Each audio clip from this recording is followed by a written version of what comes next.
Hello, everyone, and welcome to this speaker Q&A session at Shaperz 2021. My name is Hannah Richardson. I'm head of enterprise at Finnovasia, and I'm delighted to be your host for today's session with Benjamin Quinlan, CEO and managing partner of Quinlan and Associates. Those of you who've already watched Ben's masterclass will know that he also wears a wide range of hats across many different roles. And if you haven't watched that masterclass yet, please do click onto the masterclass tab after this session. You can watch it at any time. So we have a lot of things to ask Ben, a lot to get into today. I would like to say a huge welcome to Ben. Thank you for being here and taking to the Shaperz stage. And anyone who would like to ask Ben a question, please do just pop it into the chat box and we will get going. So Ben, let's kick off with an easy one. Can you tell us a little bit about yourself and what you do, please? I am the CEO and managing partner of Quinlan and Associates, and basically in a nutshell, it's a strategic consultancy specializing in financial services and fintech. Outside of that, I'm the chairman of the Fintech Association of Hong Kong. I sit on advisory panels for Hong Kong Trade Development Council, Hong Kong Science Technology Park. I'm a conference ambassador for the tourism board, and I'm an adjunct professor at a business school where I teach fintech and big data analytics. The last hat that I officially wear outside of a whole bunch of startup and advisory roles is I'm a stand-up comic. So that's my other professional job, and I wear that hat with as much pride and hopefully professionalism as all the other corporate gigs that I have right now. Wow, that is quite a range across different things: financial services, fintech, cool, and then out over here we got stand-up comedy. How do you find the time to sort of balance all of that? I think a lot of people think, okay, you've got so many jobs, you have no time in the day. There's inevitably some sacrifices that you have to make if you want to be, driving forward the things that ultimately interest you. But when you don't treat these things as jobs, you treat them as things that you fundamentally enjoy, it just becomes part of your everyday life. At the end of it, really, like for every single person out there, if you're juggling multiple things, it's all about prioritization. You have enough time in the day to work out exactly how you want to structure it and where you want to spend your time. And there are decisions you have to make on a daily basis to say, I have to let this go and I have to focus on something else. Prioritization is critical to making sure you can balance everything. Otherwise, you're going to feel drowned and suffocated by all the things that you have to do. And sometimes that involves stepping back and deprioritizing everything so you can give yourself a little bit of time off. Otherwise, you can go completely crazy. Right. I bet the threat of burnout is possibly a very real one for you. Potentially. Yeah. It becomes less of an issue if you like what you do. People tend to get really burnt out if you don't like what you do, and then you're working really long, intensive hours and you don't see any purpose to it. I think with me, I love every single job that I take on. Otherwise, I wouldn't do it. It's not a job for me. It's just a role or something to expand my own horizons, learn new things, meet new people, whatever it might be. So from that perspective, I don't see this as like an obligation. A lot of people treat their jobs and roles as duties and obligations. I see these as things I fundamentally enjoy doing. So it doesn't have the same mental resonance as a lot of jobs that people hate out there. I really enjoy what I do. I would say you're incredibly lucky then. I feel like a lot of people aren't in that bracket of everything they do is something they love. So that's incredible. Right. So we've got some questions coming in from the audience. So Quinlan and Associates is your firm. What does the current road ahead look like for your company? Right. It's been a good year and a half, 2 years for us. Actually, COVID played to our advantage really well, and we positioned the firm around the topics and ideas we really wanted to consult around in a targeted manner. For us, it's really about growth and sustainable growth and finding the right kind of people we can bring into the organization. As consultants, everything we do is people, right? So talent is key to the future success of the entire firm. There's nothing else. We just have people and brain power. So bringing in and nurturing the right talent throughout the organization is number one priority for me. And as we go on a hiring drive, you tend to find that, with scale comes some trade-offs as well, and you have to accept it. So the plan for this year is to double our headcount, and then next year is a double and double again. So we have a pretty aggressive, growth aspiration, and we're headquartered in Hong Kong. Ultimately, I want to have between 3 to 5 offices established over the next 3 years. Finding the right people within those regions is very important to me. Again, going back to talent, because you have to ultimately have the right cultural dynamics and skill sets to build the firm.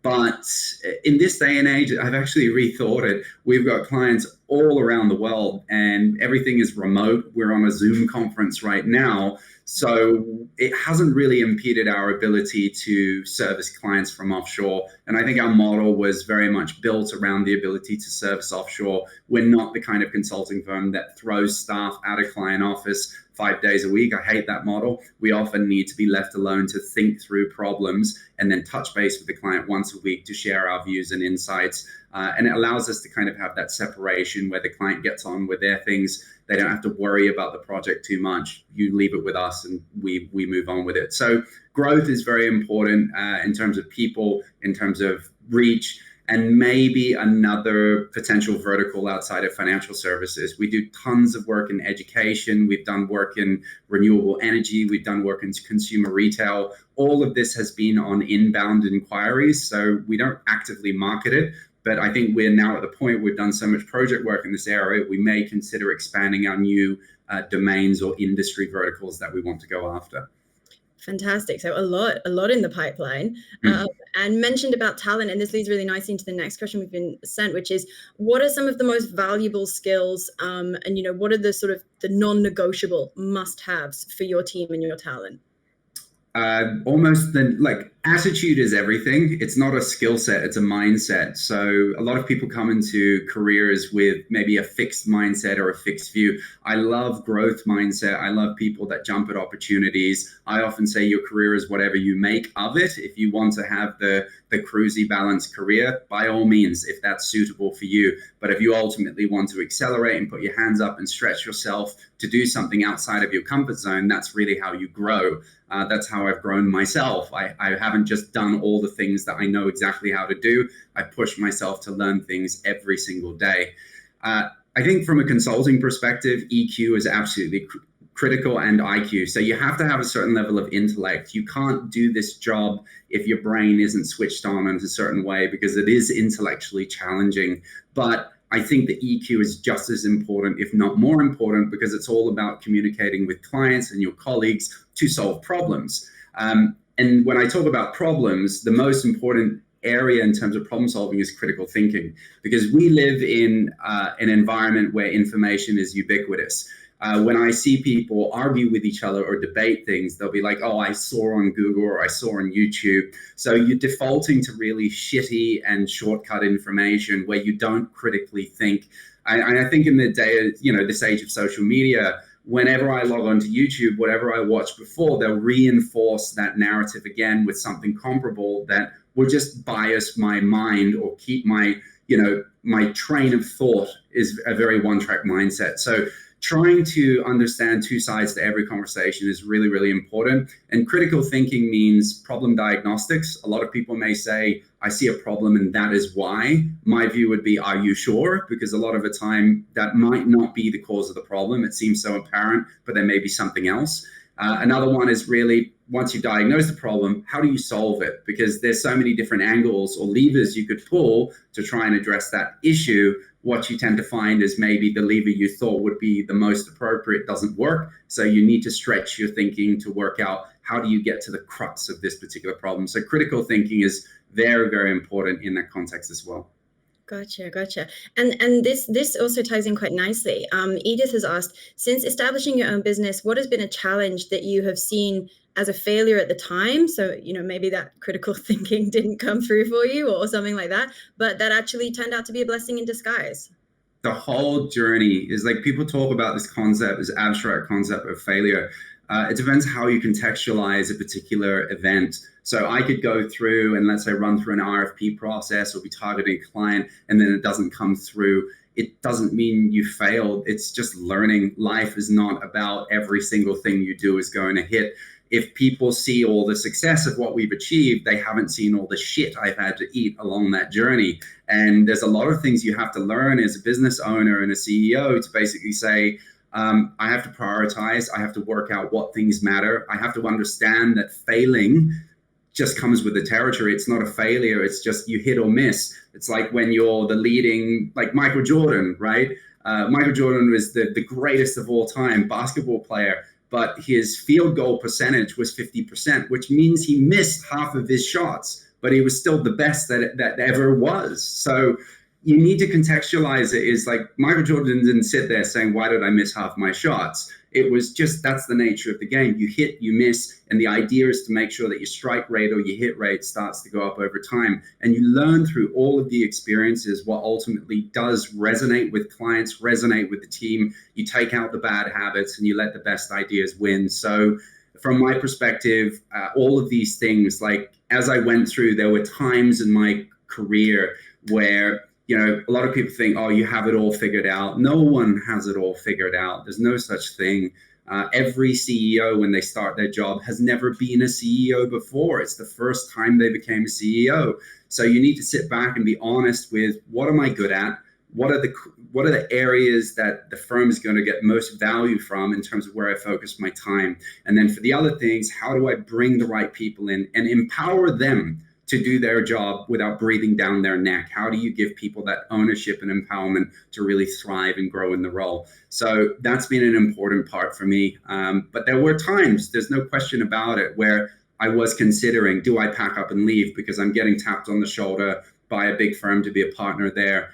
I stuck it out and I said no, because I left big industry for a reason. I hated so many things about the culture and the way things were done. I just thought it was just too politically stupid. And I said, well, as long as I continue with the mission and I build people around me that ultimately believe in the same thing, we will succeed. And we have, we've gone through our trials and tribulations, but ultimately coming out the other side much, much stronger and as a better firm. Absolutely. I think that's been, certainly on the sessions that I've sat in on today, that's been a bit of a theme, is like, what can you do yourself and what do you need to bring in talent to do for you? Where can you outsource and delegate so that everyone's playing to their strengths within the team, right? That's right. So we've got another question sort of on this starting your own business and running things. Harry's asking, what was your biggest struggle when you started your own business? And do you have any tips for startups who are planning to quit their job and become an entrepreneur? Biggest struggle is obviously gaining commercial traction and getting someone to believe in you. Whatever company you start, as soon as you start a company, let's just cut to the chase. You have no clients, no track record, no experience, nothing. Every company starts the same way. So your biggest challenge is to cross that first hurdle, is to find a particular client that believes in what you do. But proving that you can do it is an important part of that journey. We prove a lot of our insights and what I would say capacity to deliver on projects through what I would call cutting edge research. So my idea was, how do we create the best content that I don't pay advertising for, that the FT, Bloomberg, everyone is going to pick up on because they say, this is different, this is unique, and this is actually putting your neck on the line to take a position. That's how I built the initial starting point with Q&A. But how do you do it yourself? A lot of self-belief. Like, it's very easy to doubt yourself. It's very easy to be there at night, going to sleep, going, this is like really hard work, right? I'm getting rejected and rejected and rejected. You have to know the delineation between where you have to kind of introspect and work out, what are the things I need to change? Am I listening to the market? Am I being stubborn? Or am I right, but I'm just trying to find that balance. And sometimes you have to take the feedback with that self-belief, but the belief in what you do and being able to get other people to believe it as much as you do will often lead to what I call those first conversions, or the change of mindset. So people go, all right, we're going to put a bet on you as a new firm, because everyone has to start somewhere. Right. It's about getting people to buy into what you believe is your product and why you're selling it. If you don't believe it with all the passion in the world, no one else will. You have to. Absolutely. Cool. Right. We've got another question from Sam. What is the secret ingredient for building trust within your team from a leadership point of view? Transparency. I think it's really, really important to be open and honest with people. And just to be a human being. I think at the end of the day, you can have all the objectives you want within an organization and push people without regard to the fact that they have a life, they need to go to bed, they may have a relationship, they want to see friends. building trust is about often what I would say, getting to a point where it's like one of the things that I say to my staff is, as a CEO, I hate and I don't have time for excuses. We all screw up, including me. Everyone screws up all the time. But when you make a mistake, be honest with me. Tell me what went wrong. Tell me why there was a mistake. Explain it to me in 10 seconds what the issue is. I don't want to hear all the excuses. Don't point fingers.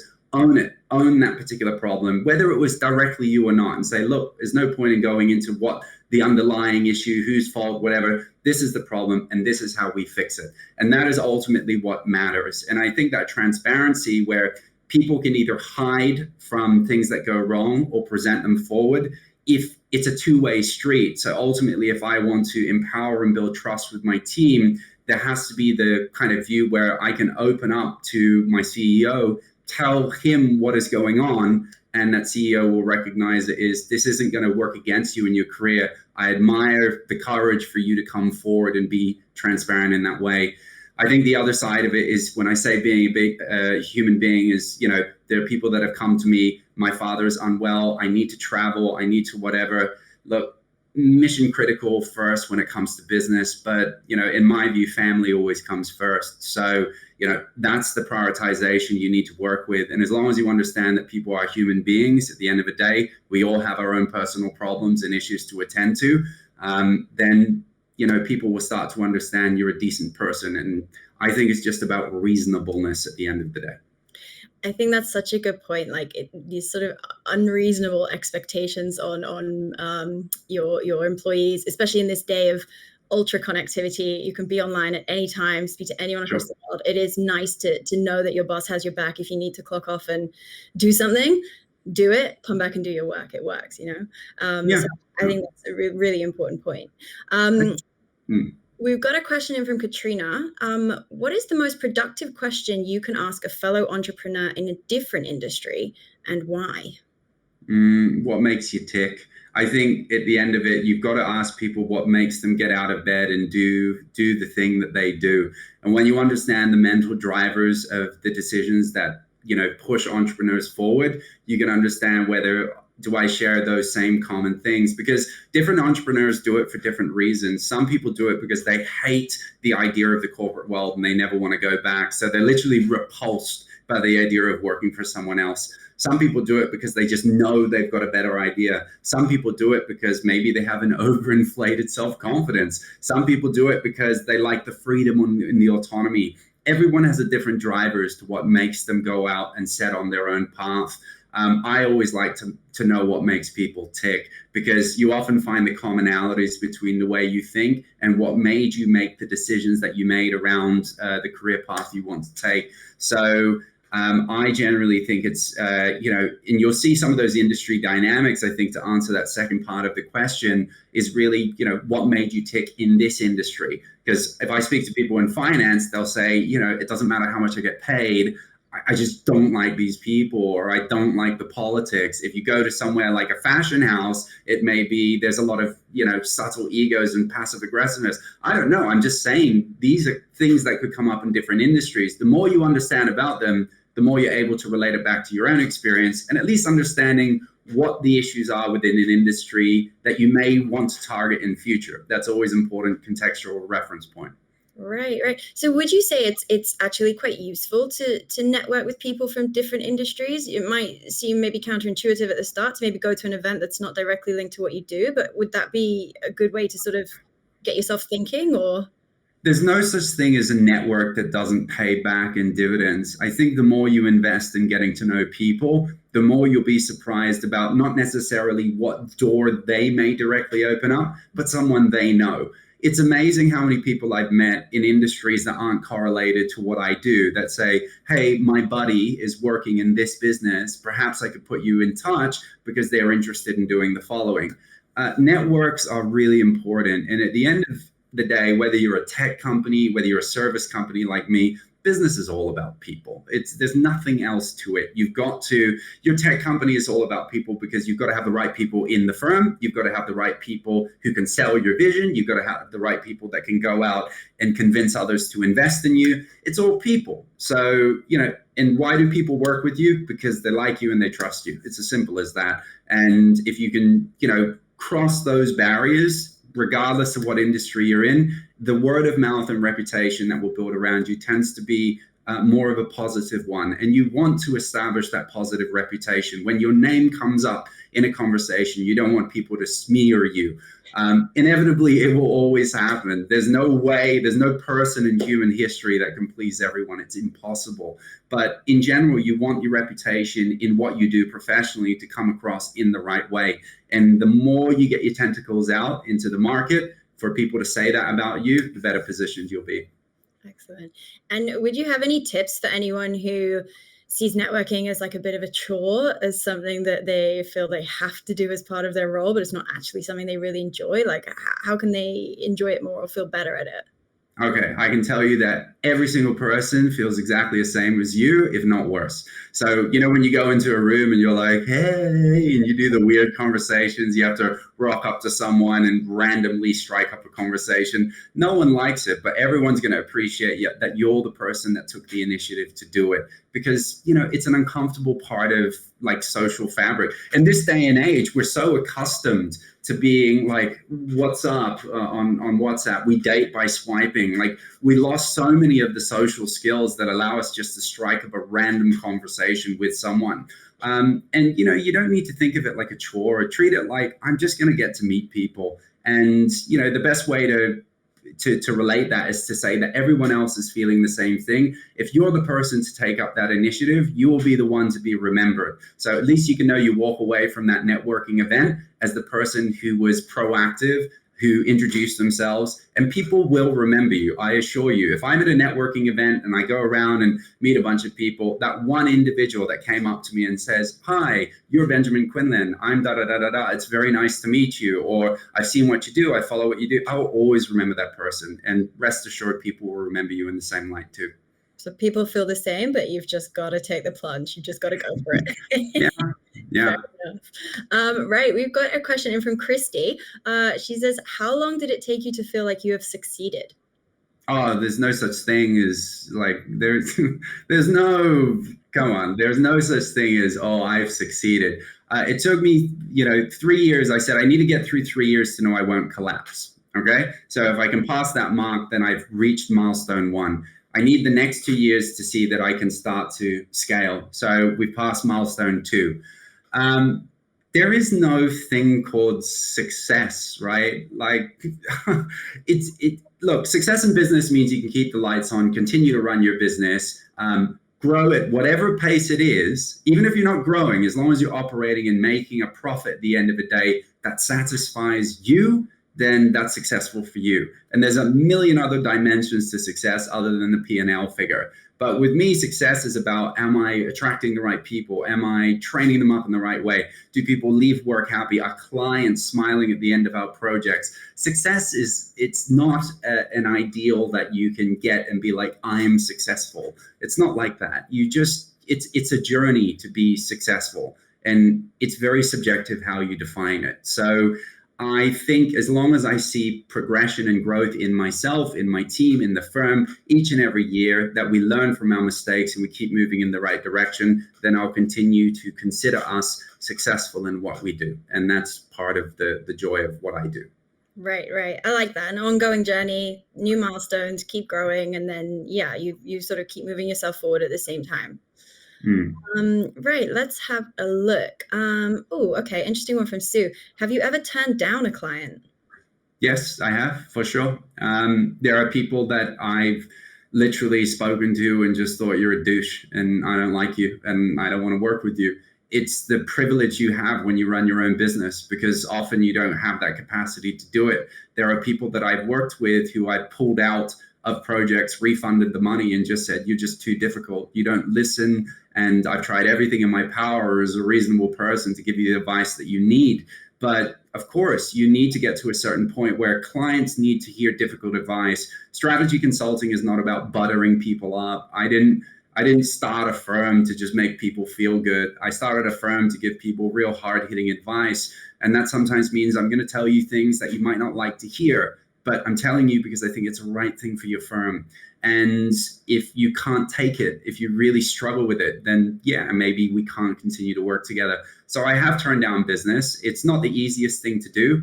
And, it is part and parcel of the territory. It's very rare, right? We've done probably 70 projects and I've turned down two, one on the face of it before I started because I didn't like the person. And then the other during the project, I actually pulled out of that particular project and refunded the money. Just not the things I wanted. And ultimately that was because it was causing me so much stress and I had no more hair to lose that it's just not worth it. It's my choice at the end of it, whether I want to put myself and all my team under so much stress that it just becomes not fun, right? Like we're just back to square one and all the things that we hate about doing that kind of work. So, yeah. Okay, cool.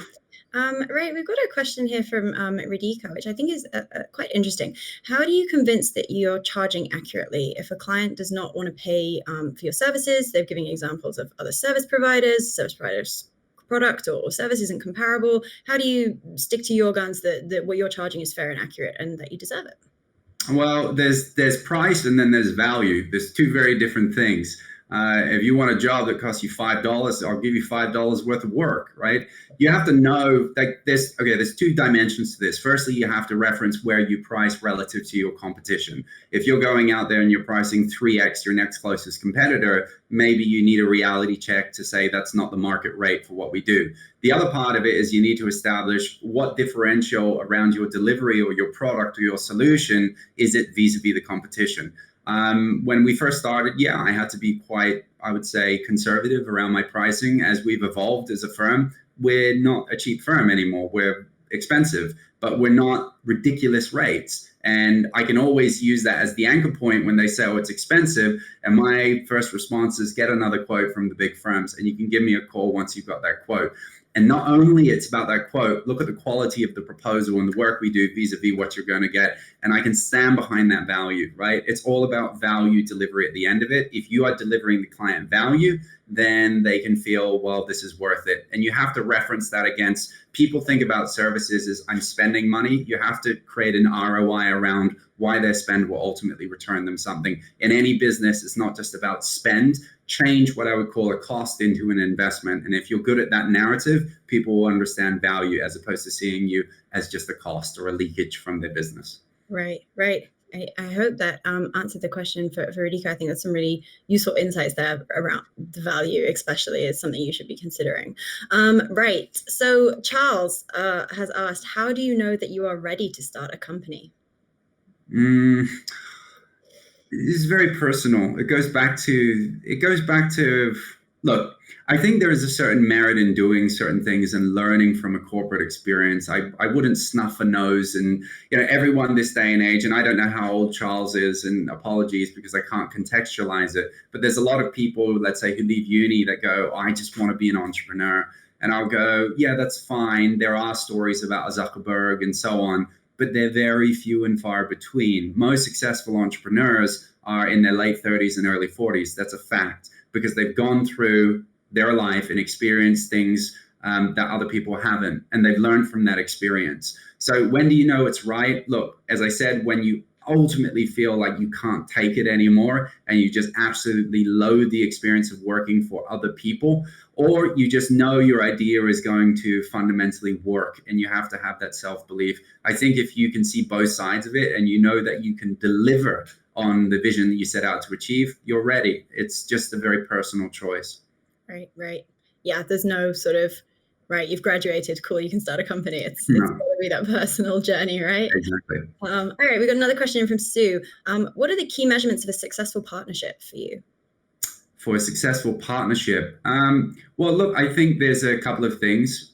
Successful partnership in terms of, and I'm sorry, I can't really clarify this, but I'm going to assume a successful partnership is in what our partners would define as success or building a partnership. We're actually a limited liability company, but we have partners in there. Successful partnership is bringing in people that can ultimately open up domains and subjects and topics that I'm not good at and that can build something over and above me. Successful partnership is giving people an opportunity to carve out their own career path and ultimately define a direction that works for them, that also aligns with the company. Successful partnership is ensuring that the new people that we bring on board share the same DNA and are able to attract and retain the best talent in there, and we can nurture new partners through the ranks. Every single person that I hire, I'm spending most of this morning going through kind of recruitment process, is looking at every single person and saying, could I see you as a future partner? You may not have it right now, but could I nurture you and build you and train you and ultimately upskill you to step into a role where you can be successful as a senior in this business? So I hope that generally answers. I'm not sure if it answers a specific question, but that's some of the parameters I would see as a successful partner. Fantastic. All right, Ben, I think we've got about 1 minute left, so let's end on a slightly different note. You're a conference ambassador for the Hong Kong Tourism Board. If someone has 24 hours in Hong Kong, what are you recommending that they should do? Go on a guided tour and go to a comedy show. Look, I think the reality is, like, Hong Kong is such a cool place. Like, just go out on the streets and have a walk around, take the MTR, go to all the famous stops you should do. I think you can cover most of Hong Kong in about one day. But ultimately, it's about eating the right food, seeing the right places, and hanging out with cool people. So if you do those three things, I think you've nailed Hong Kong in a nutshell. It's a fun place, and ultimately, I think the answer will be skewed depending on who that individual is. If it's a comedian traveling to town, I would show them very different things to if it's a business associate traveling to town. But yeah, Hong Kong has a lot to offer. So I think wherever you go, it's good fun. Gotcha. Wholeheartedly agree on it's got to be eating the right food. If you're in Hong Kong for 24 hours, get out and eat good food. All right, fantastic. So thank you all so much for your questions, Ben. Thank you so much for your time. Thank you. That you can catch Ben's Masterclass on the Masterclass tab at any point over the next day and a half of Shaperz, and wishing you all a wonderful rest of the day. Thank you so much. Thanks, Hannah. Thanks, everyone. Bye-bye.